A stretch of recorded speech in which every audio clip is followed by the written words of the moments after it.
Question, पहले question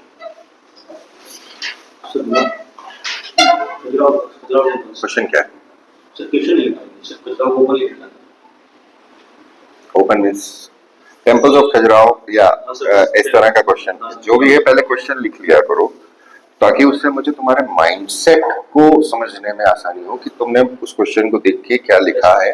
मैं वहां इंप्रूव कराने में एक्सपर्टीज रखता है, ऊपर वाले ने दिया है, अपना कुछ नहीं। ओके, तो एक जनरल डिस्क्रिप्शन ऑफ जब खजुराहो की बात करेंगे तो your opening should be historical, है ना। इसको आप साइड में लिख लो और बाद में आप वैलिडेट कर लेना कि what should be, what ought to be. Empirical अलग होता है एंड व्हाट इज नॉर्मेटिव। तो नॉर्मेटिव में बता रहा हूँ आइडियल टाइप में। हिस्टोरिकल ओपनिंग इसलिए क्योंकि हिस्टोरिक को कल्चरल क्वेश्चन में से आता है, ये कल्चर को डिपिक्ट करता है, ठीक है। नाउ हिस्ट्री के साथ में जब आप इसमें लिखोगे कि इस साल से इस साल तक या इस सदी से इस सदी तक के बीच में इस वंश द्वारा निर्मित किए गए थे और इन रिलीजियस ग्रुप को सपोर्ट करते हैं, ठीक है। रिलीजन भी आ गया यहाँ पर, तो कल्चरल डायमेंशन एक और खुल गया। फिर आप इसका सिग्निफिकेंस डालोगे और कोशिश होना चाहिए कि यहाँ चूंकि हमारे पास वर्ड लिमिट ज्यादा नहीं होती, तो जो वर्ड बोले हैं कि आर्किटेक्चर के अंदर, पत्थर के अंदर सुंदरता किस प्रकार से उकेरी जाती है, उस तरह का कोड के साथ या उस तरह के 2-3 शब्दों का इस्तेमाल करोगे तो सिग्निफिकेंस भी शामिल हो जाएगा।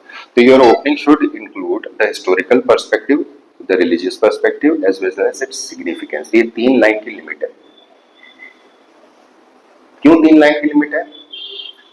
ये तुम अगर बना लिए और तुमको सिर्फ 2 मार्कर में खजुराहो टेम्पल्स लिखने को आ गया तो ये डन हो गया तुम्हारा। यही वाली ओपनिंग तुम्हारे 7 नंबर के लिए आ जाएगी कि अगर वो बोलते हैं describe the architecture of Khajuraho temples, हो गया। तो ओपनिंग तो सेम हो गई आपकी, सिग्निफिकेंस भी नहीं खत्म हो गया, तो मुझे उसको कंक्लूड करने में वो चीज यूज नहीं करना। तो मेरा दायरा ये होना चाहिए कि एक कॉमन टॉपिक जिसके ऊपर लोगों ने मेहनत करी हुई है तो हम उसके अंदर बेस्ट बन जाए। अब आपको दिया गया है Khajuraho temple, simple explanation, simple describe उनके बारे में। सो आपको उसका लेआउट अगला होना चाहिए ना। What are Khajuraho temple? Temple क्या है? Temple is a form of architecture. So अगला एलिमेंट जो खुलेगा आपको आर्किटेक्चर को खोलना है आपको। सेकंड पूरा पैराग्राफ, अब जो मेन बॉडी बनेगी इट इज आर्किटेक्चरल डिपिक्शन। तो सबसे पहले लेआउट होगा कि नॉर्थ में क्या है, ईस्ट में क्या है, साउथ में क्या है, टोटल नंबर ऑफ टेम्पल्स कितने थे, वर्तमान में कितने उपलब्ध हैं, ठीक है। तो इसका बेसिकली एक चार्ट फॉर्म आप बना सकते हो, क्लासिफिकेशन बेस्ड मॉडल पे जा सकते हो, बिकॉज 7 नंबर का अगर ये क्वेश्चन है तो बहुत टफ होगा। Let us talk about full question 2 page का। सबसे पहले आपको ये बताना पड़ेगा कि स्टाइल ऑफ टेम्पल आर्किटेक्चर कौन सा है। आप एक एक वर्ड लिखते चले, जैसे निरंतरा है तो निरंतर स्टाइल क्या होती है, कौन सा टेम्पल निरंतर को, तो स्टाइल ऑफ टेम्पल आर्किटेक्चर क्या है, तो वो बहुत सारे मिक्स हैं उसके अंदर, एक जैसा नहीं है। देन उसके बाद में फिर आपका होना चाहिए कि मटेरियल कौन सा यूज किया गया है। सो मैं मोस्टली सैंडस्टोन है, जो सबसे पुराने जैसे 64 योगिनी है वो ग्रेनाइट का है। और फिर बाद में सेकंड जो टेम्पल मिलता है टाइम पीरियड के हिसाब से ग्रेनाइट और सैंडस्टोन का है। नाउ सैंडस्टोन की खासियत होती है जब आप क्वारी से निकालते हो तो इट इज सॉफ्ट और समय के साथ वो हार्ड हो जाता है। That is the reverse quality, जब एक्सपोज करा जाती है उसकी सरफेस तो it becomes harder. Granite comparatively naturally harder है। अब सोचने की बात है कि उस समय पे टूल्स कैसे इस्तेमाल किए होंगे और कितनी मेहनत लगी होगी उसको बनाने में, तो कितना विल पावर था एक राजा का कि वो उसको बनवा रहा था और सालों सालों सालों बनवा रहा। ताजमहल क्यों एग्जाम्पल है हमारे लिए, है ना। इट्स अ टीयर ड्रॉप कहा गया कोर्ट्स में, गरीब लोगों के पैसे से बनाया हुआ है वो। उस समय तो वेलफेयर स्कीम, जहांगीर तो वेलफेयर के लिए जाना जाता है, जस्टिस के लिए जाना जाता है, लेकिन शाहजहां के बारे में तो मैं ये कह सकता हूँ ना कि प्रिंस ऑफ बिल्डर्स अगर आप कह रहे हो तो प्रिंस ऑफ बिल्डर्स के पास वो पैसा आया कहाँ से, तो कितने तरह का टैक्स था। तो औरंगजेब को अगर हम यहाँ जस्टिफाई करते हैं, Aurangzeb proves to be worthy कि उसने उस पैसे को खत्म करा कि अननेसेसरी टैक्स नहीं लगाऊं। तो कंपैरेटिव एनालिसिस के ऊपर औरंगजेब इज बेटर देन उसका बाद इस सेंस के अंदर, नॉट इन द सेंस कि दूसरी पॉलिसीज कौन सी थी, वहां तो अपन उसको निगेटिव में कर देंगे। सो आर्किटेक्चर के अंदर आपने मटेरियल लिख दिया। मटेरियल के बाद आप लिखोगे कि उसका जो स्कल्पचर है वो किस तरह का है।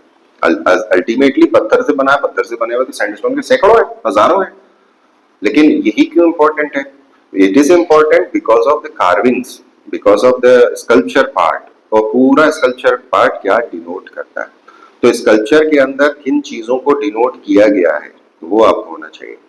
फिर एक जनरल अपीयरेंस होना चाहिए।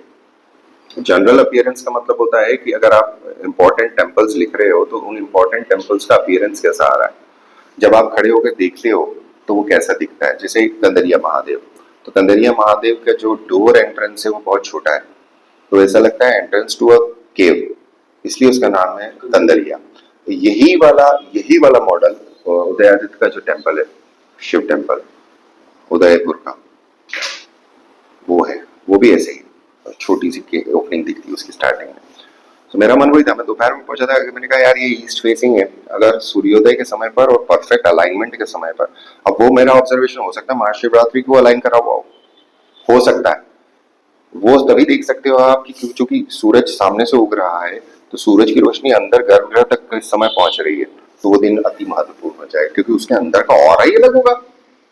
सो ये सारे एग्जाम्पल्स हैं, प्लस फिर आपको ये देखना है कि क्या इसके अंदर जो टेम्पल आर्किटेक्चर की किताबें हैं उसका रोल लिया गया है या नहीं लिया गया है। फॉर एग्जाम्पल परमार वंश इसके कंटेम्पररी है, तो राजा भोज की जो किताब है आर्किटेक्चर के ऊपर, it's very very very important, तो क्या उससे अलाइंड है या नहीं, ये थिंकिंग लेवल में बढ़ गया क्वेश्चन। अदरवाइज तो सिंपल आप चार्ट फॉर्म में डिपिक्ट कर दो, अलग अलग पैरामीटर खोल दो, स्टोन कौन सा है, स्टोन के अंदर इसका मंडप किस तरह का है, गर्भगृह किस तरह से बनाया हुआ है, किसके अंदर अर्ध मंडप है, किसके अंदर मंडप है, मतलब सिंगल स्ट्रक्चर है मल्टीपल स्ट्रक्चर है। तो टेम्पल आर्किटेक्चर को पहले समझना जरूरी है यहाँ, कि एक टेम्पल का आर्किटेक्चर किस तरह का होता है, एक जनरल टेम्पल का। और फिर आप ये बता सकते हो कि कौन सी स्टाइल को बिलोंग करते हैं, द्रविडियन है या इसमें कोई सा वेसर है, कोई सा या नागर स्टाइल है। तो ये बेसिक 3 स्टाइल जो हम पढ़ते हैं वो वाली पर अगर क्लासीफाई करना वो करो, या जो आप किताब अभी जैसे लेकर बैठे हुए थे आर्ट एंड कल्चर वाली, उसके अंदर हो सकता है इलाबोरेशन हो ज्यादा। उसने से ये किया है कि नागर स्टाइल की 3 बताई, उड़ीसा खजुराहो स्टाइल की। हाँ तो अब नागर में जो खजुराहो स्टाइल है उसका इफेक्ट सेंट्रल इंडिया में दिखाया है, कि मध्य प्रदेश के पूरा मध्य प्रदेश ने एडजॉइनिंग एरियाज, ऐसा नहीं कि मध्य प्रदेश, तो हम तो कस्प में है, north south east waste Madhya Pradesh, even national freedom movement में भी हम कस्प पर हैं।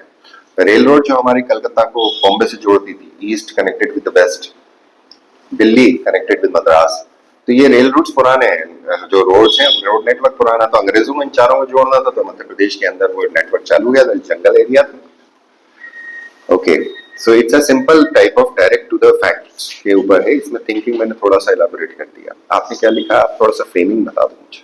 Khajuraho is 12th century Nagar style temple complex built by Chandela rulers and अब जो कॉम्प्लेक्स लिखा है ना, थोड़ा सा एडवांस अगर इसको करना चाहो, इसी आंसर को बढ़ाना चाहो, तो ब्रैकेट के अंदर डाल दो इतने टेम्पल्स, इतने groups, north group, east group, south group, और कंप्राइजिंग इतने टेम्पल्स। और अब जहां आपने लिखा है, अब ये नहीं लिखा आपने एंशिएंट या मेडिएवल, सर मैंने पीरियड लिख दिया था 12th century। जो टेम्पल ग्रुप लिखा है, टेम्पल के पहले अगर आप शब्द डाल दोगे मेडिएवल, और लंबे आंसर के अंदर आप उसके अंदर शताब्दी आपने लिखी होगी बाद में, जी पढ़िए पूरा फिर से। Khajuraho is the 12th century Nagar style medieval temple complex built by Chandela rulers in the district of कौन सी सेंचुरी लिखा है आपने, 12th century। तो वहां पे एंड हो गया उसका, हाँ sir, 10th to 12th। 9th। सबसे पुराना जो है वो, उसको बेसिकली आप डेट नहीं कर सकते, हो सकता है वो उसके पहले से चल रहा हो। ग्रेनाइट पे बना है 64 योगिनी, तो एक 64 योगिनी है, एक 64 योगिनी आपके क्षेत्र में मोरेना में, एक 64 योगिनी जबलपुर में। तो योगिनी मतलब ये तंत्र का है, और शिव और शक्ति दोनों साथ है, सेंटर में शिव है, आसपास शक्ति पीठ है, तो शिव और शक्ति का जो कॉम्बिनेशन चला करता था ये वो वाले को डिनोट करता है। फिर बाद में शैविज्म और वैष्णविज्म दोनों दिखते हैं, और जैन टेम्पल्स दिखते हैं खजुराहो के अंदर। तो ये इफेक्ट या इम्पैक्ट ऑफ प्रोमोटिंग रिलीजन, या जैसे हम अशोका को और कनिष्का को बोलते हैं कि बुद्धिज्म के हीनयान और महायान सेक्ट को प्रमोट किया गया, तो उस सीरीज के अंदर अगर शैविज्म का टेम्पल बन रहा है तो उस टाइम पे करस्पॉन्डिंग कौन से चंदेलास थे, उन्होंने शैविज्म को प्रमोट करा। फिर कौन से चंदेलास थे जिन्होंने वैष्णविज्म को, ये थिंकिंग का लेवल है, because we are not talking about architecture only, we are talking about the cultural aspect, the religious cultural aspect. Patronage जिसे हम बोलते हैं एक शब्द में, जी। Discovered by D.S. Bird in 1838 It is the first UNESCO World Heritage Site in cultural category for Madhya Pradesh. Actually ये temples were not lost, discovered, या ये कहना चाहिए कि brought into world's view. These temples were used, these were not lost. Sanchi was lost. Why lost? अब इसमें देखिए कि अगर इसका हिस्टोरिकल, बेसिकली इसका रिटन एविडेंस नहीं है, इसलिए मैं उसको हिस्ट्री में नहीं दूंगा, मैं इवेल्युएटिव सिस्टम से मेजर करूंगा सांची को. गुप्तन पीरियड के अंदर सांची स्तूप से लगा हुआ गुप्तन टेम्पल मिलता है, and Guptan period is associated with resurgence of Brahmanism. Brahmanism कौन सा? जो पुराना था, ब्राह्मणिकल स्टडीज. इस टाइम पे पुरानास को फाइनलाइज कर दिया गया. Studies were focused on the Brahmanical aspect. इस टाइम पर एंटी बुद्धिस्ट सेंटिमेंट चालू हो चुके थे गुप्तन पीरियड के अंदर, पीक पे थे अपने. सो कहा जाता है, मेरे पास एविडेंस नहीं है इसलिए I can not be concrete in that, जो किताबों में हम पढ़ते हैं वो ये कहते हैं कि इन लोगों ने एंटी बुद्धिस्ट कैंपेन किए थे. बौद्ध मंक को मारने पर पैसा मिलता था, तो स्तूप जलाए गए थे. तो स्तूप जलाए होने का एक छोटा सा एविडेंस हिस्टोरिकली हमको मिलता है देवर पथार से, रीवा में, और उसके बाद हमें नहीं मिलता. तो यहाँ पर हमको क्या मिल रहा है? हमको हमारा सांची का, अगर मैं इसी से खजुराहो से एविडेंस सांची पे लूं, सो सांची पे मेरा एविडेंस क्या आ रहा है? वहां पर एक गुप्तन टेम्पल है, लगा हुआ है, छोटा सा है, सिंगल है, गर्भगृह है. That is a primitive model, बहुत इलाबोरेटेड टेम्पल नहीं है, छोटा सा टेम्पल है. अगर आप उसको ऑब्जर्व करेंगे तो आर्किटेक्चर के अंदर स्कल्पचर शुरू हो चुका है वहां पर. जैसे दशावतार टेम्पल है, यूपी के अंदर है, तो वो गुप्तन पीरियड के अंदर एक एग्जाम्पल है. तो सांची में भी तो एग्जाम्पल है, टेम्पल नंबर 10 है शायद, समथिंग लाइक दैट, ऐसे कुछ है जो जस्ट पीछे है. अब गुप्तन वहां आ गए, वाय वहां आ गए, क्योंकि सांची के अंदर हमको तीनों चीजों का एविडेंस मिलता है. स्तूप का भी एविडेंस मिलता है, सिंगल नहीं है, 3 तो मेजर स्तूप है और बहुत सारे सिंबॉलिक एंड माइनर स्तूपास हैं. हमें चैत्य का भी मिलता है और हमें विहार का भी मिलता है. उसी विहार के अंदर से हमें एविडेंस मिलता है कि वहां कुछ ज्वेलरी मिली थी, तो कहा जाता है कि ये महादेवी की होना चाहिए या श्री देवी की होना चाहिए, जो अशोका की पत्नी कहलाती है, कंसॉर्ट कहलाती है. चैत्य भी है. बाद में फिर सुपर इम्पोजिशन हो गया कि महायान पीरियड किस तरह से उस पर हावी हुआ है. ओरिजिनली जब ये बना है तो अशोका के टाइम पीरियड से शुरू हो गया था, तो ये हीनयान का था. हीनयान का सबसे बड़ा पैट्रोनाइज करने वाला था Ashoka. Kanishka patronises the Mahayana sect. तो जब आप स्तूप, जो बड़ा स्तूप है, उसके अंदर जब आप एंट्री करते हो तो सामने ही गौतम बुद्धा की मूर्ति है. अनफॉर्चुनेटली अभी लास्ट टाइम जब मैंने विजिट किया था, I was not having time. मेरे पास 3 दिन की छुट्टी थी, प्री के पहले की छुट्टी थी, वो क्लास नहीं थी, तो चलो निकलो भागो वाला काम था. लॉकडाउन के बाद वाला, बीच लॉकडाउन के फेज में थे. सो वो वाले वीडियो नहीं बनाई मैंने, उसकी वीडियो बनाई है मेरे चैनल पर डाली फिर मैंने, जहाँ कोई नहीं जाता. वो स्टेयर चढ़ के एकदम जंगल में जाना पड़ता है, वहाँ बड़े बड़े पत्थर रखे हुए हैं, तो वो एंशियंट को डिनोट कर रहा है. जहाँ सबसे ज्यादा टूरिस्ट जाता है ना, उसका तो लाइट एंड वीडियो शो होता है, वो भी मैंने पूरा रिकॉर्ड किया. लाइव गया था मैं उस पर, परमिशन ली, मैंने कहा भाई कर सकता हूँ, बोले हाँ सर बिल्कुल आप कर, कोई दिक्कत नहीं है. सो आई वेंट लाइव ऑनलाइन और उसको रिकॉर्ड करता रहा. कोई स्टैंड वगैरह तो था नहीं, माइक था, बस रिकॉर्ड कर लिया हमने. ठीक है, कम से कम होता है लाइट एंड साउंड शो, कैसा होता है क्या होता है वाला. सो स्तूप को अगर आप ऑब्जर्व करते हो कि तो जब गुप्तन पीरियड आ गया तो इन लोगों का डिक्लाइन हो गया. भाई टेम्पल एग्जिस्ट कर रहा है, बौद्धिज्म एग्जिस्ट कर रहा है, तो जब आप, कुछ राजा सेक्युलर थे, गुप्तन में भी कुछ राजा नहीं थे, तो जिस राजा के टाइम पर सेक्युलरिज्म नहीं था, प्रमोशन या पैट्रोनेज था, तो उस टाइम पर क्या आप सोच सकते हो कि बुद्धिज्म रहा हो. फिर डिक्लाइन ऑफ गुप्तन से, गुप्तंस का जैसे डिक्लाइन हुआ, इधर से जो बुद्धिस्ट कम्युनिटी वहां सरवाइव कर रही होगी वो वहां से डिस्प्लेस होगी. डिस्प्लेस होके कहा जाएगी? केव्स, ईस्ट वेस्ट केव्स, वापस केव्स. सो ये वाली जो हमारी केव्स हैं, बाघ की, या हम महाराष्ट्र की केव्स की बात करते हैं, अजंता है, एलोरा है, कार्ले है, बहुत सारी केव्स हैं, इनका रिसर्जेंस हो गया. भाई बुद्धिज्म खत्म नहीं हुआ इंडिया से, आज भी है बुद्धिज्म, लेकिन बुद्धिज्म डिक्लाइन हो गया. डिक्लाइन का सोसाइटी के अंदर भी काम था.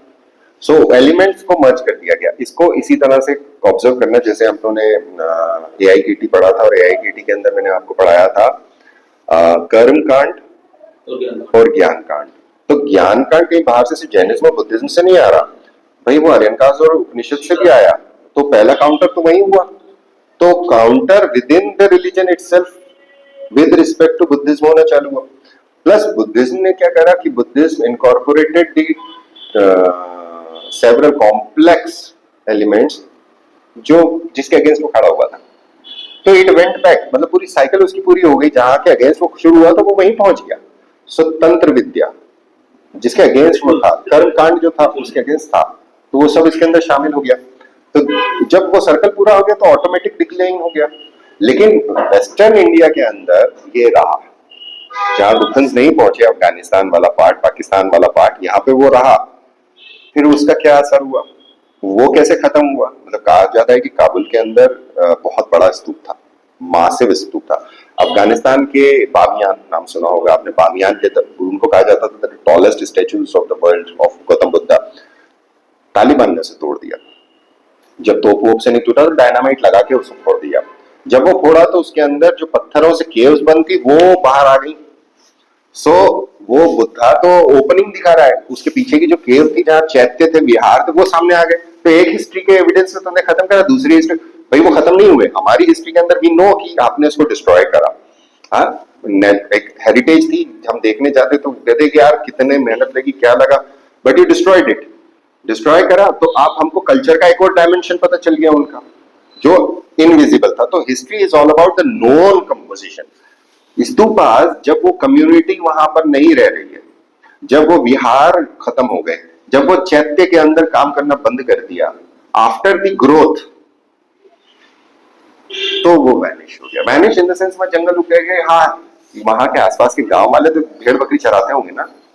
सो known in what sense it was there, इसलिए बोला जाता है discovered, rediscovered and brought into light. अब जैसे वाकनकर साहब है, तो क्या वहां गडरिये नहीं जाते थे, भेड़ बकरी नहीं चराते थे?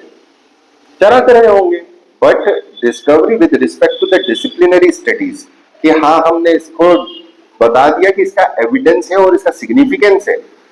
जब स्तूप रीडिस्कवर किया गया था तो it was in a very bad shape. उसके बाद अंग्रेजों ने उसको पूरा खोदा और वापस से रिकंस्ट्रक्ट करा उसको, ढूंढने के लिए कि अंदर क्या है, एंड इट वाज रिकंस्ट्रक्टेड। तो ओरिजिनलिटी नहीं है, जो आज आप उसको प्रिस्टीन कंडीशन में देखते हो वैसा प्रिस्टीन नहीं था। इसके फोटोग्राफ्स हैं, आप सर्च करो मिलेंगे। तो वर्ड को सही यूज करना, क्योंकि हिस्ट्री का प्रोफेसर देख रहा है, वर्ड सही यूज करना। तो हम लोग जिन किताबों से पढ़ते हैं, जिन नोट से पढ़ते हैं, वो तो ऑलरेडी एक सेंस में बने हुए होते हैं। किताब इसके अंदर चूंकि ये कंपोजिट है, ये टू द पॉइंट है, इसलिए बेहतर होता है कि हिस्ट्री में इसको किसने क्या लिखा उसको वहां से। ठीक है, आगे क्या लिखा आपने? First UNESCO World Heritage Site and Cultural Category of Madhya Pradesh. First UNESCO World Heritage Site in Cultural Category of Madhya Pradesh. ठीक है, और फिर उसका जो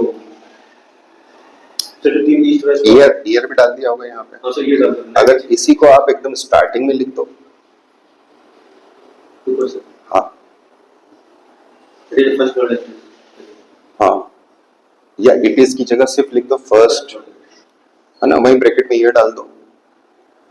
तो आपका एक और एलिमेंट ऑफ सिग्निफिकेंस जिसको आप एक सेंटेंस में दे रहे हो वो आपके 4 वर्ड में ऊपर जुड़ गया।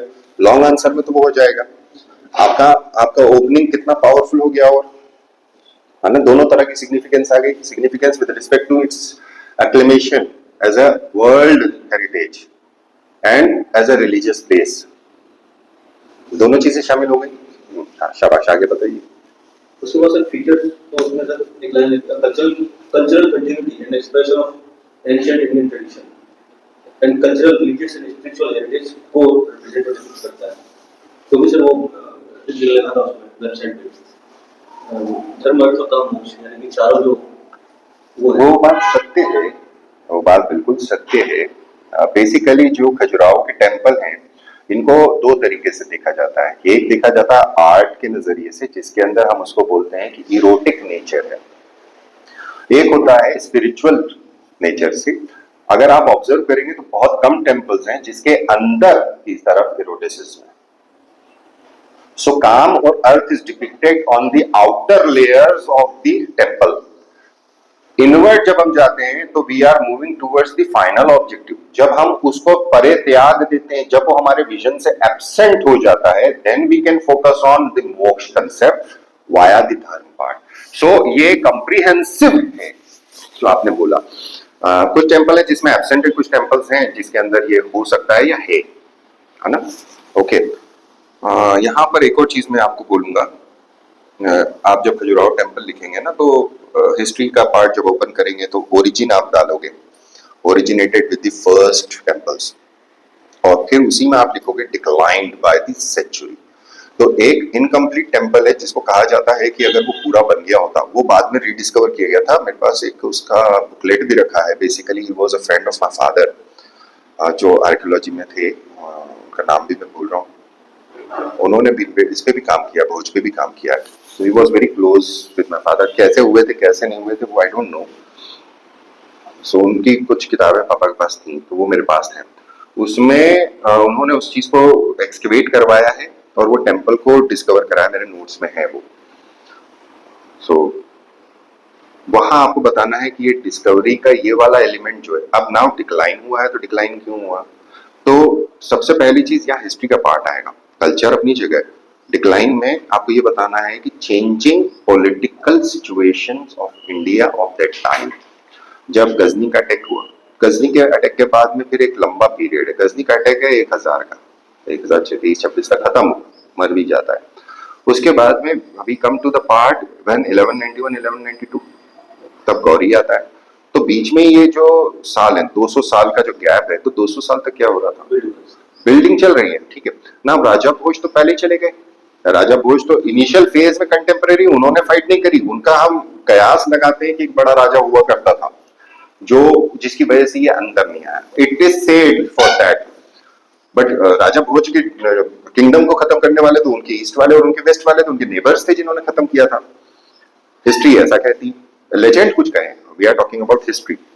सो टेम्पल्स का डिक्लाइन हो सकता है कि जो पावर, जो प्रेस्टीज, जो इकोनॉमी थी उस किंगडम की, वो उसको सपोर्ट नहीं करती। स्टेट, स्टेट का ऑर्गन डिफेंस, स्टेट का organ foreign relations with respect to Raja दूसरे। तो हम सिर्फ उसको बोल दें कि गौरी का अटैक हो गया, गजनी का अटैक हो गया, सिर्फ वही एक कारण था, final nail in the coffin में भी। It's not only one thing. What were the economical and social conditions of the state? What were the inherent administrative condition of the state? क्या राजशाही उतनी एफिशिएंट बची थी या नहीं बची थी? क्या राजा के अंदर विल पावर था या नहीं था? विल पावर तो रहा होगा बट करने का साधन नहीं रहा होगा। आज मैं अगर आज सोऊं कि यार चलो कुतुब मीनार बनाऊंगा मैं दूसरी, विल है मेरे अंदर बट मेरे पास रिसोर्सेज हैं क्या? सो रिसोर्सेज का भी होना चाहिए। So it's not only one thing, one cause for the decline, क्योंकि ये डिक्लाइन को तैयार ऐसा करना है, पैराग्राफ 2 पेज का आंसर है।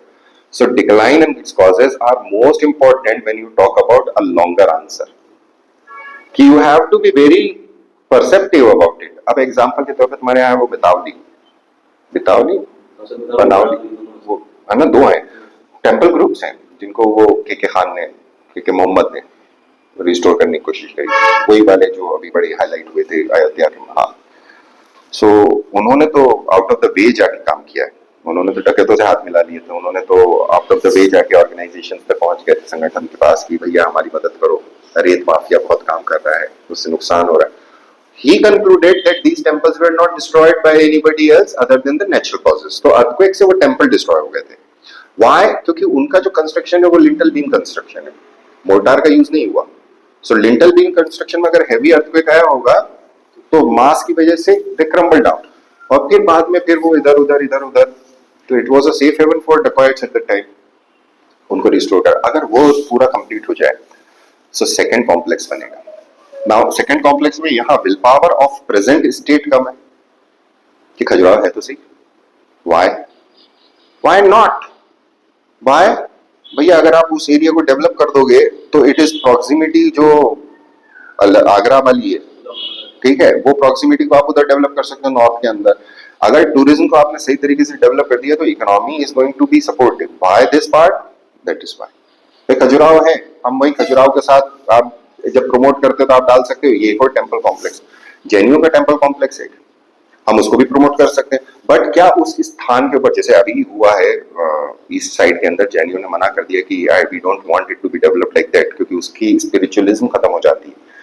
सो जिस स्थान को आप प्रमोट करना चाहते हो, क्या उस स्थान के साथ में धार्मिक आस्थाएं जुड़ी हुई हैं जो अपने एथिकल कंपोजिशन को बचाए रखना चाहती है, क्योंकि टूरिज्म के अंदर आप वो प्रोहिबिट नहीं कर सकते कौन कैसा आ रहा है ना, वो वाला कंपोनेंट होता है। और क्या लिखा आपने? तो डिक्लाइन के ऊपर तुमने काम नहीं किया है, इसको कर लेना, ओरिजिन पे भी काम कर लेना। और अच्छा, आप इसका एक और पर्सपेक्टिव बना सकते हो, जब आप डेवलपमेंट बताओगे ना तो टेम्पोरल डायमेंशन को उठा, मतलब और आइडियाज हैं। आप टाइम पीरियड के हिसाब से आप बता सकते हो इस टाइम पीरियड में इन राजाओं के काल पे ये मंदिरों का निर्माण हुआ जिनकी स्थिति ऐसी थी और ये शैविज्म या उसको प्रमोट करते थे, ठीक है। एक तो वो तरीका हो गया। एक वो तरीका है कि नॉर्थ ईस्ट वेस्ट ग्रुप करके आपने, सॉरी नॉर्थ साउथ और ईस्ट ग्रुप करके आपने कर दिया। एक आप कर सकते हो जैनिज्म अलग कर दो, शैविज्म और वैष्णविज्म अलग कर दो, वो भी आप कर सकते हो। तो there are several objectives, several types जहां आप इसको प्रोसीड कर सकते हो। बॉडी पार्ट के अंदर आप इसको क्लासिफाई करो। मेरे चार्ट के अंदर जो मेरा अपना प्रिपरेशन था इसका वे बैक मीन्स का, तो आई प्रिपेयर्ड अ चार्ट। बहुत मेहनत करी थी उस समय कि कौन सा टेम्पर है, उस टेम्पल का कौन सा स्टाइल है, वो कितनी जगती पे बैठा हुआ है, उसकी खास फीचर्स क्या हैं, और उसमें डीटी कौन सा है, टाइम पीरियड कौन सा है, पत्थर का इस्तेमाल कौन सा हुआ। तो ये सारी चीजें फैक्ट होता है। अगर आपको 7 नंबर में सिर्फ एक टेम्पल दे दे, वो तो लक्ष्मण टेम्पल बोल दिया उसने, हम महादेव कंदरिया बोल दिया तो कंदरिया महादेव, या लालगुआ बोल दिया तो कोई सा भी अगर टेम्पल बोल दिया तो उसको आप कैसे करते हो। तो प्री के अंदर तो ये डिटेल यही खत्म हो जाते हैं, यही खत्म हो जाते हैं। मेंस के अंदर हमको उस तरह से सोच रखना पड़ेगी कि क्या हो रहा था और इसके बारे में हिस्ट्री क्या कहती है।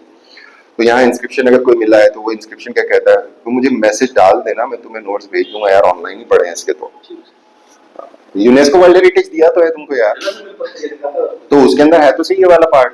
अच्छा, करप्शन तुम्हारा नहीं है इसमें, है ना चार्ट? बताओ, ये तो कंपैरिजन है यार, ये तो नए नोट्स वापस से बने हुए हैं, ओरिजिनल वाले। एक चार्ट होगा, बहुत ब्रीफ चार्ट होगा मेरा।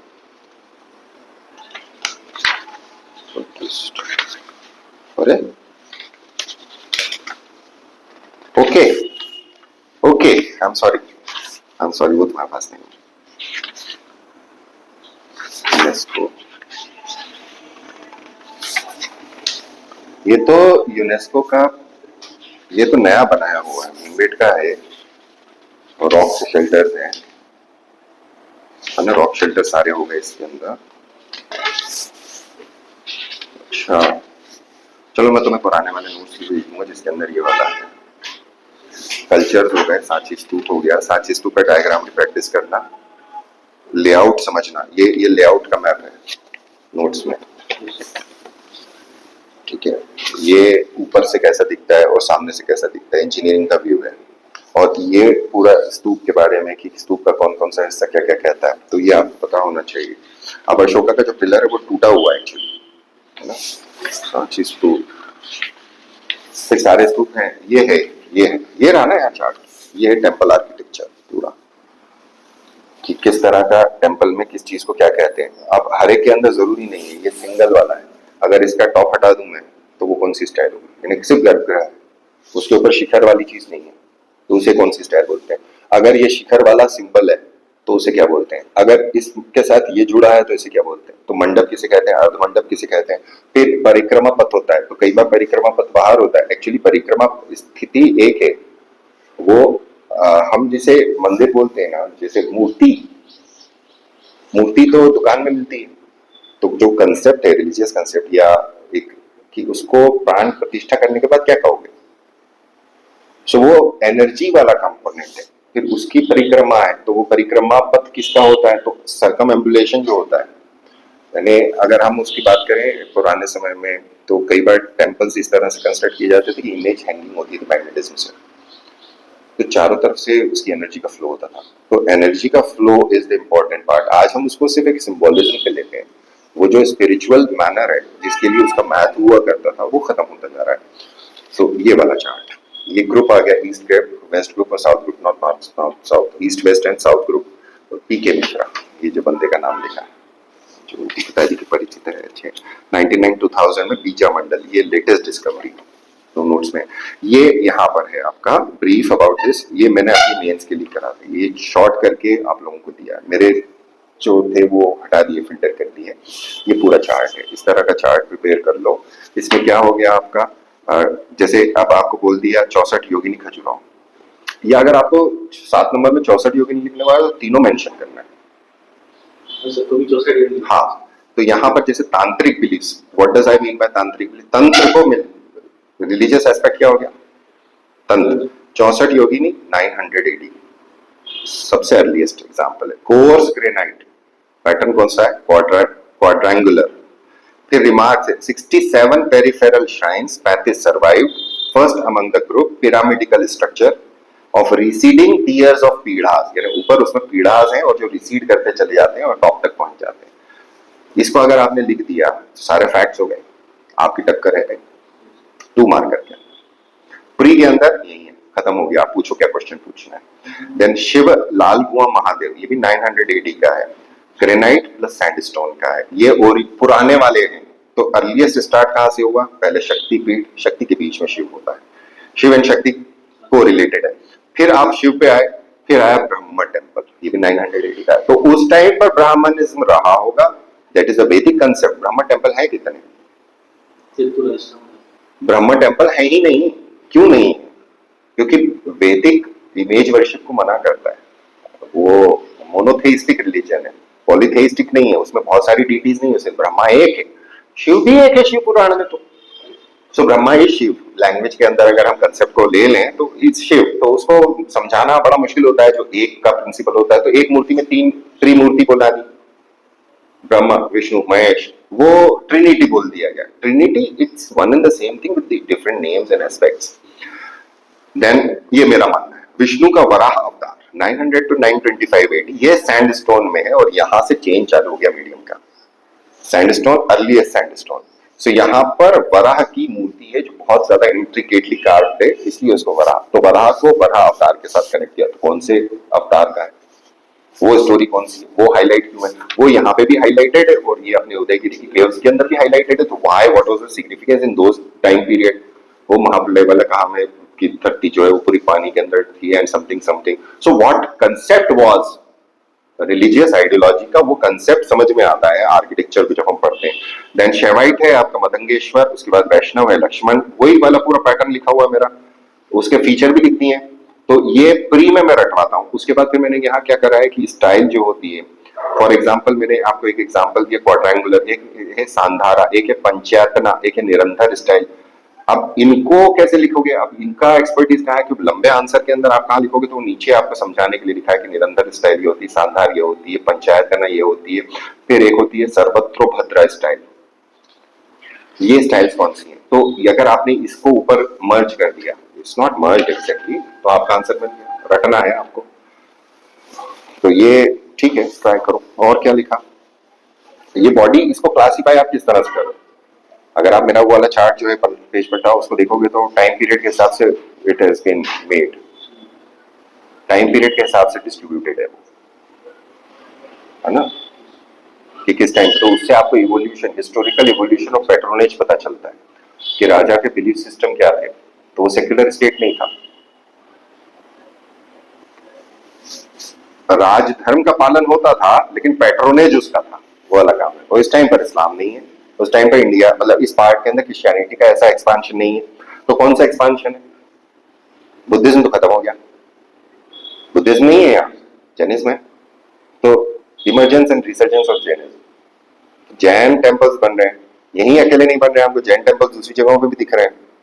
तो वो इस टाइम पीरियड पे बनना चालू हो रहा है, ये कंट्राडिक्शन। सो बुद्धिस्ट, अगर Buddhism that is anti religion वाला, जो एंटी ब्राह्मणिकल था उस टाइम पर, सेपरेट सेक्ट की तरह से ओरिजिन हुआ, तो जैनिज्म वाज आल्सो देयर। दोनों स्पिरिचुअल अथेइस्ट कहलाते हैं बेसिकली। जैनिज्म उसमें मोर जाता है। Gautam Buddha is silent on the concept of god, he never answered the question. But Jainism philosophy के अंदर जो हम पढ़ते हैं, there is absence of god, there is no supreme being. जो जितनी भी थ्योरी पढ़ते हैं, तो वो जब थेइस्ट और अथेइस्ट वाला कंसेप्ट उठकर आता है फिलोसॉफी के अंदर, तो अथेइस्ट उसे बोला जाता है जिसके पास थेइज्म नहीं है। थेइज्म इज बिलीव इन समथिंग, या तो वो सिंगल होगा तो उसको मोनोथेइज्म कहेंगे, या वो बहुत सारों में विश्वास करता है तो पॉलीथेइज्म कहेंगे। सो मोनोथेइज्म पॉलीथेइज्म में न तो गौतम बुद्ध का था ही नहीं, और जैनिज्म भी नहीं बोलता। तो व्हाट दे से, और फिर जैनिज्म के अंदर रिवोल्यूशन कैसे हो गया कि जैनिज्म के अंदर इमेज बहुत पुराना, Jainism is considered as one of the oldest religion, तो सबसे पुरानी इमेज कौन सी मिलती है, कहीं ना कहीं तो मिलना चाहिए, तो आइडल्स कहाँ से आ गए। सो न सिर्फ बुद्धिज्म में महायान सेक्ट के बाद में इमेज बिकेम प्रिवेलेंट है पुरानी, लेकिन पूरे के सारे तीर्थंकरों की अगर आप मूर्तियों की बात करें कि कहाँ मिल रहे हैं, किसको डिनोट कर रहे हैं, तो it is a little bit tedious का, हम उसको हिस्ट्री में खोद नहीं सकते, वो पत्थर की कार्बन डेटिंग नहीं होती। उसके दूसरे तरीके हो सकते हैं, जिससे आप निकालो जिस भी मूर्ति को कार्व किया गया, जिस समय वो कार्व किया गया, it is a tough task, ठीक है, चलता है, हम जितना भी हो जाए उतना आंसर बना लो। और कौन सा भीमबेटका? क्या लिखा Bhimbetka? Bhimbetka is a group of around 550 prehistoric bracket with Mesolithic and अब आपको मैंने जो पैटर्न दिया, आप तीनों की ओपनिंग वैसे कर सकते हो। पहला, हाँ यूनेस्को वर्ल्ड, हाँ ठीक है, कंसेप्ट समझ में आ गया। यहाँ हिस्ट्री नहीं है, यहाँ पॉलिटिकल हिस्ट्री नहीं। सांची के अंदर, खजुराहो के अंदर पॉलिटिकल हिस्ट्री है। सांची के अंदर और खजुराहो में एक अंतर है, खजुराहो के अंदर सिर्फ चंदेल वंश है मोस्टली, लेकिन सांची के अंदर अलग अलग वंशों का रोल है। तो सांची का जो पैट्रोनेज है, इवन की अगर हम बात करें ना कि मौर्यंस के बाद में जो ब्राह्मण मंत्री बने थे राजा, उन्होंने भी इसको पैट्रोनेज किया, तो उन्होंने पैट्रोनेज दिया दूसरे धर्म को, ये इंपॉर्टेंट है यहाँ पर। तो सिग्निफिकेंस उस तरह से विजिबल होना चाहिए आपके ओपनिंग के अंदर। It is a very tough task. पहले तो माइंड को उस तरह से लेकर आना कि माइंड सेट हमारा वो हो कि आंसर हम कहाँ किस दिशा में जा रहे हैं, उस विचार को बना के फिर ओपनिंग करना। आगे क्या लिखा Bhimbetka? Bhimbetka is a group of 550 prehistoric bracket with Paleolithic and Mesolithic rock shelters located in Rajasthan district. अब इसको मैं अगर ऐसे लिखूं, Bhimbetka is one of the 17 major rock shelters located in that area, वो भी हो सकता है। तो अभी आपने क्या करा, आपने उस भीमबेटका के अंदर के रॉक शेल्टर्स को बता दिया, बट वो तो बहुत बड़ा है, आप नैरो पे चले गए। तो Bhimbetka is not only Bhimbetka, all of those rock shelters, जैसे Sanchi stupa is not only Sanchi stupa, it's a group of stupa जो वर्ल्ड हेरिटेज में, we are talking about world heritage, we are talking about not one temple, we are talking about that rock complex, पूरे temple complex है। So सही चीज को समझना और उसका आंसर लिखना, वो इंपॉर्टेंट बनता है ओपनिंग करने। ठीक है, आगे बढ़े। Discovered by Professor V.S. Ramanathan in 1957. मैंने आपको एक वीडियो भेजा था और बोला था कि उसको देखिएगा, क्योंकि वो मेंस के प्री हिस्टोरिक कंसेप्ट के ऊपर बात करता है।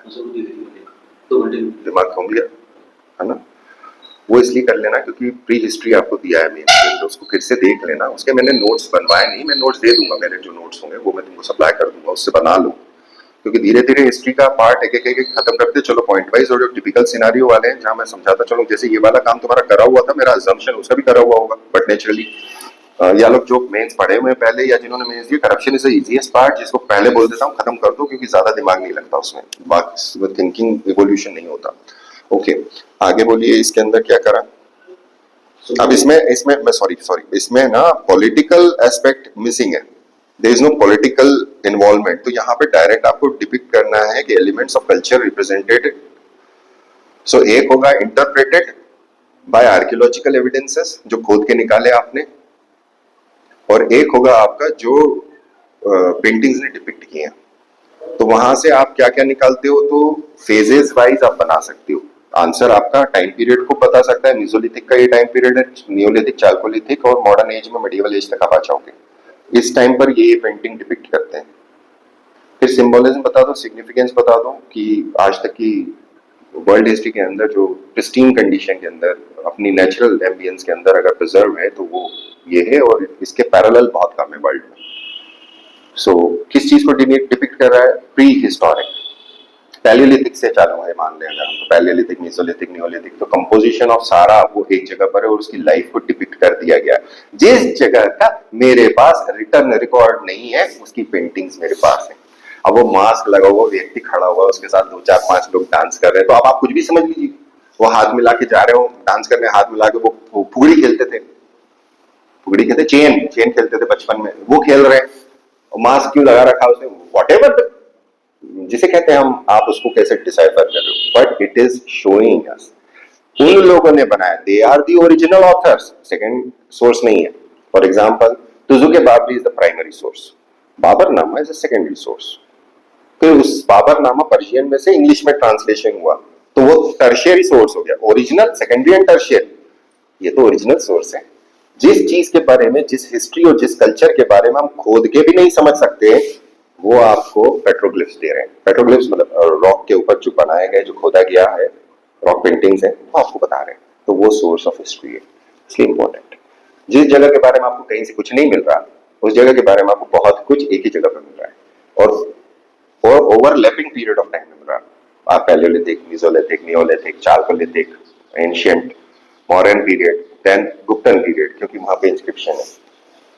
मेडिएवल टाइम पीरियड का एक इंस्क्रिप्शन भी मौजूद है, एक टेंपल है वहां पे, इसी भीमबेटका में। So what does it shows कि कैसे सेटलर्स के साथ आप इनहेबिट कर गए। Everything, how the society evolved. We are not talking about history per se. We are more concerned about what is the kind of culture what we are having and how it has grown out of so many centuries and millennia. आगे आगे क्या लिखा है, सब focus क्या है तुम्हारा? movement of national importance led by ISL. Why national, इसका तो मैनकाइंड पर है। ऐसे तो इंटरनेशनल इंपॉर्टेंस है। हाँ भाई, मैनकाइंड है ना। उस समय कौन सा इंडिया था भाई? भीमबेटका वाले का तिरंगा था। हाँ, भीमबेटका वाले कहाँ खड़े होकर जनगण मन गाते थे? It was not there. So we are talking about the people who used to live there, who may be may not be our ancestors, है ना। तो हमारे पूर्वजों का स्थान है, वो हमारे पूर्वज थे। वो कैसे रहते थे, उनका कल्चर क्या था, उन्होंने, उनके ताजमहल कहाँ थे, उनका लाल किला कहाँ था, उसे किसने तोड़ा? नहीं, कुछ नहीं है। So we have a first hand in life how it goes on. क्या खाते थे, किसका शिकार करते थे? शिकार करते थे खुश हो गए यार। वेजिटेरियन नहीं थे, नहीं थे, वेजिटेरियन भी खाते थे, नॉन वेज भी खाते थे। रिलीजियस आइडेंटिटी मिलती है कि यार ये कुछ ना कुछ तो कर्मकांड करते थे, अपने हिसाब का करते थे, एनिमिस्टिक थे। अब अगर उसको हम आज कैरी फॉरवर्ड करते हैं, तो क्या उस तरह के तत्व आपको प्रेजेंट डे किसी ट्राइबल सोसाइटी के अंदर अवेलेबल है? मे be, may not B. Yes, continuum है। They have been displaced from that area to some other interior areas. तो सर भीमबेटका में इस हिसाब से पैलियोलिथिक और मेसोलिथिक, यानी कि नोट्स में देखो ना दद्दू, मेरे नोट्स में सब बना हुआ आंसर। जैसे उसमें बताया आपने कि होमो इरेक्टस। अरे यार, मैंने इतनी मेहनत काय के लिए करी यार, पढ़ो तो सही। हाँ, ओके।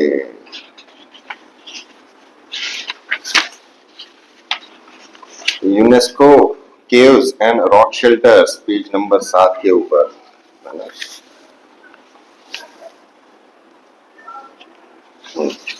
पेज नंबर 7 पे आपको दे दिया मैंने, भीमा की रेस्टिंग प्लेस इज भीमबेटका। यहाँ पे तो लैटिट्यूड लॉन्गिट्यूड दे दिया, और ये पूरा आपका ये लिखा हुआ आंसर यार, यहाँ से यहाँ तक 7 नंबर का। लोकेशन, साइज, रॉक शेल्टर, ये वो वाला आंसर है जो बिना सोचे समझे रट के लिखने वाले हैं, वो वाला आंसर बना के दिया। हिल ग्रुप्स कौन सा है, रॉक पेंटिंग साइट्स कौन सी है, प्रोटेक्शन कौन सा है, यूनेस्को वर्ल्ड हेरिटेज साइट क्या।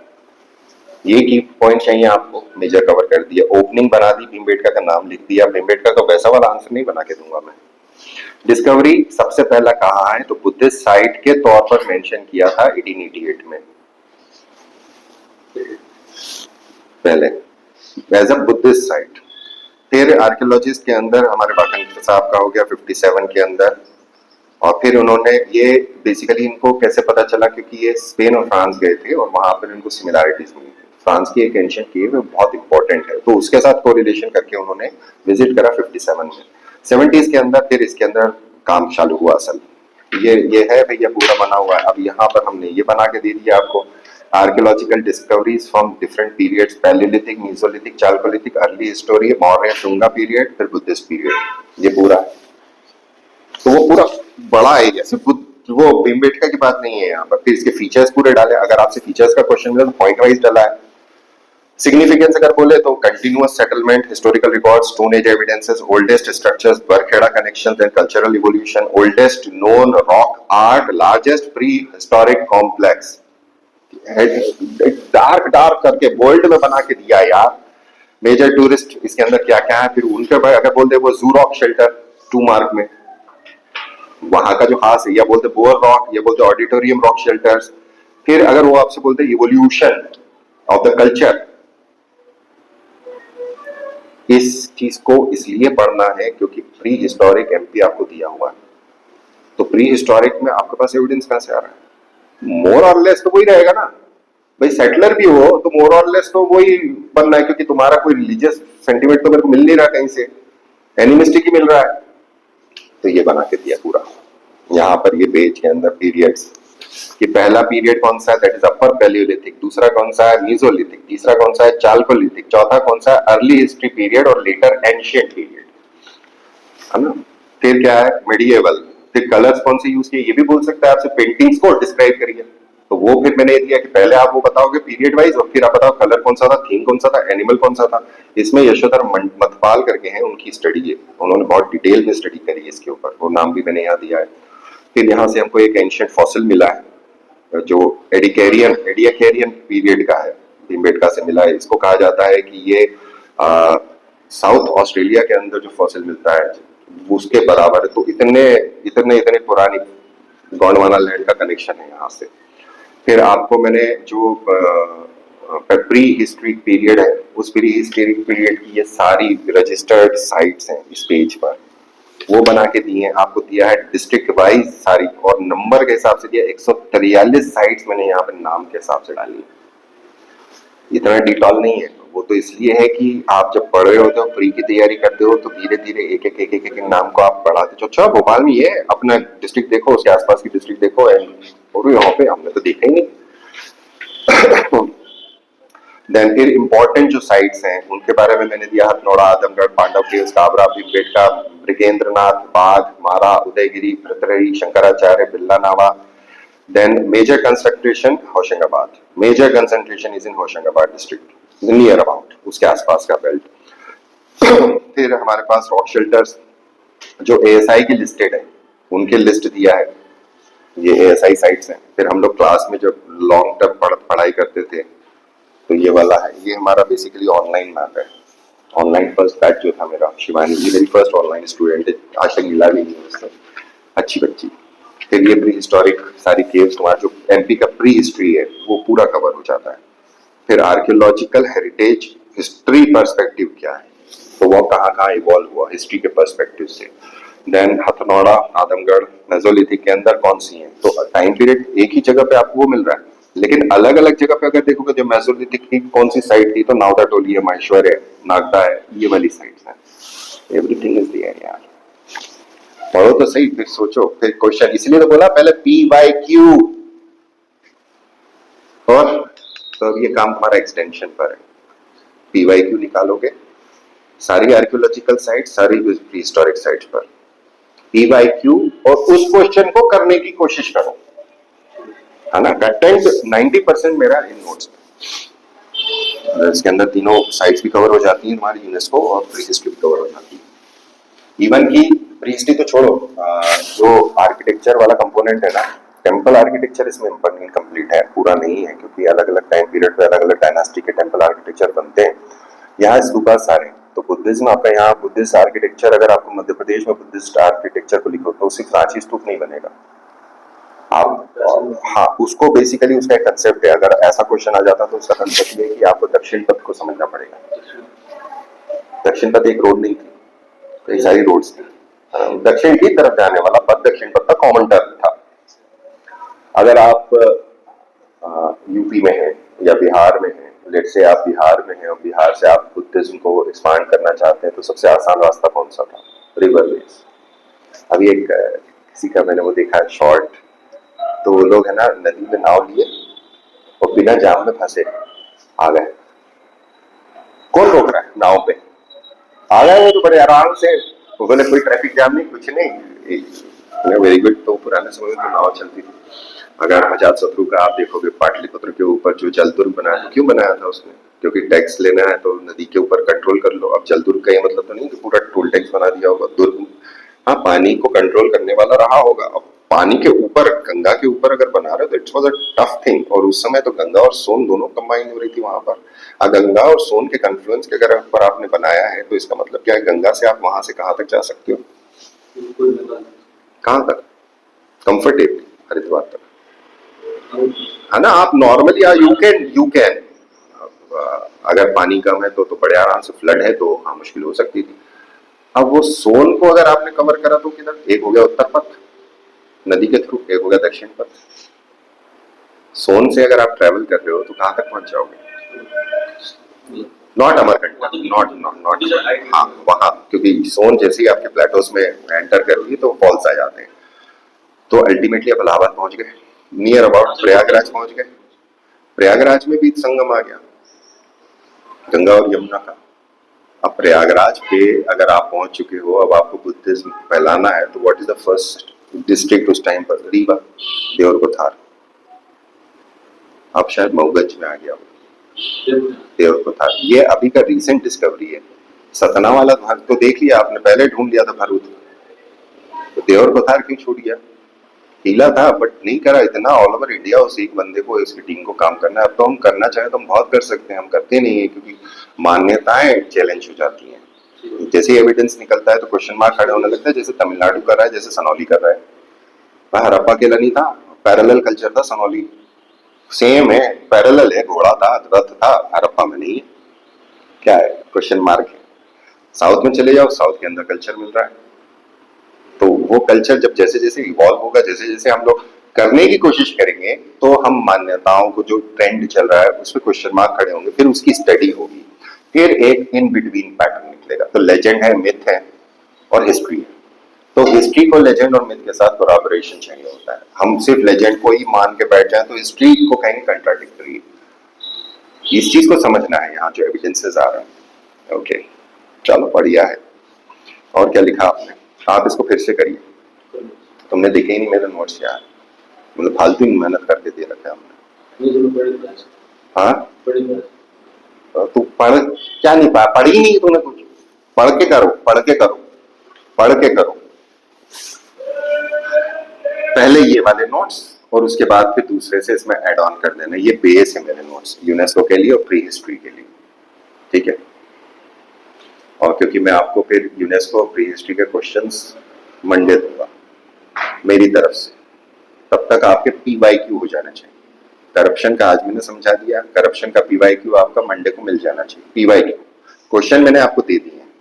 अगर नोट्स नहीं है तो मैं आज आपको ऑनलाइन शेयर कर देता हूँ, ठीक है, अभी शेयर कर दूंगा।